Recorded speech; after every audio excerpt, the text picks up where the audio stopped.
Hello everyone, this is Erik, the Asian movie enthusiast, and this is my review of The 800, a Chinese action war film from 2020.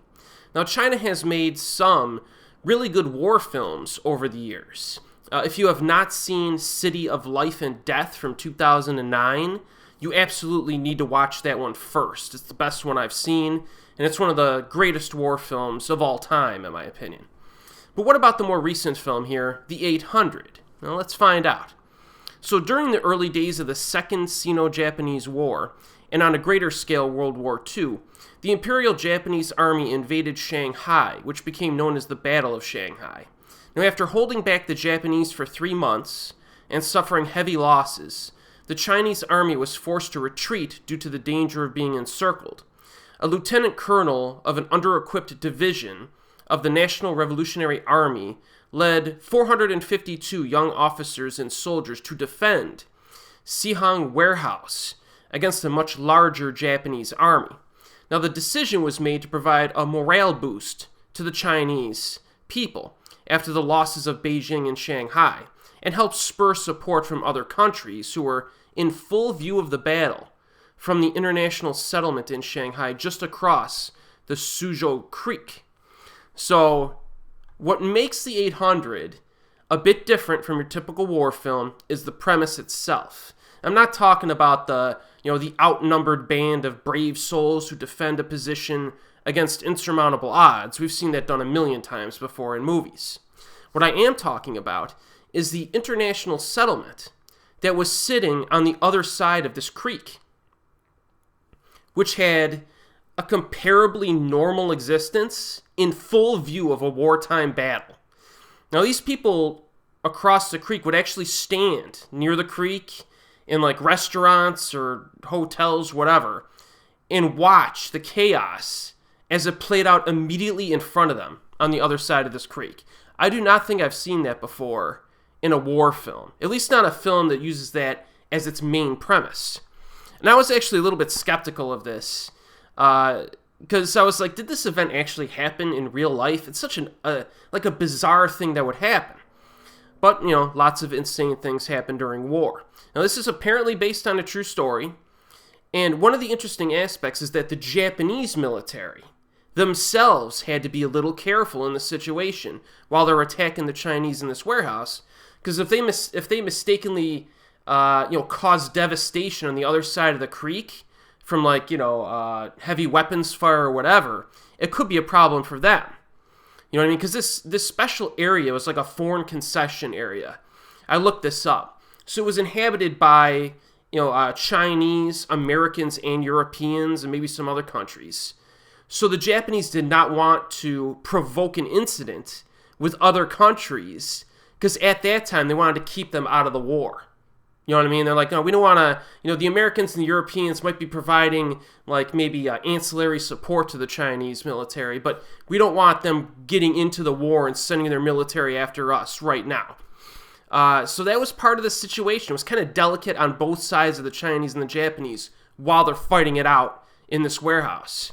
Of course, the Westerners joined the war anyways a few years later, but the scenario in this film that showcases really interesting. And the opening 20 or so minutes in this film is basically chaos. It starts off pretty fast, and we have soldiers who have been scattered from various places in China. They're meeting in Shanghai to regroup, and the battle scenes are numerous in this film and very effective, and actually somewhat diverse. You have like this insanity of this situation in war in general is portrayed pretty impressively. There's a scene that emphasizes this particular aspect well early on. The first big battle, it occurs in this warehouse, which is like a huge building. It's gigantic. And there's like some pillars, not a lot of cover to hide behind. So you got both militaries, the Chinese and the Japanese, going all out to basically murder their enemy in close range combat in this warehouse. And as a viewer, you just kind of realize being in that situation would be freaking terrifying, and I think this film does that very well. There's a short ambush scene that's shot with a wide shot as the soldiers are running, and they run into a building. They advance towards a building, and I like that scene with what happens there. there's a sequence involving the potential destruction of a wall in the warehouse. Because, the Japanese are kind of avoiding heavy fire. So they're trying to go in with, like, infantry units and stuff. So they're like, okay, we're going to blow out a wall, like a big hole in this wall. And then that'll give us another entrance to flood the warehouse, right? And it shows, that scene was really crazy because it showed the desperation of the situation for the Chinese and the lengths to which soldiers will go to defend that position. And then there's some great moments of suspense, I thought. There's a scene where soldiers are like holding their breath underwater. It's like a flooded area, while the Japanese soldiers are like walking around and kind of patrolling or whatever. That was a good scene too. And then there's also a scene of some Chinese civilians on the other side of the river who are attempting to cross this bridge, which is kind of like a no-go zone. Like, you don't cross the bridge into enemy territory, because then you're kind of like committing to the battle on the other side of the creek. And that was a good scene too. So this movie definitely delivers on like the action and the thrills. Camera work is good. There's a crazy shot at night, and it starts, the camera's above the creek.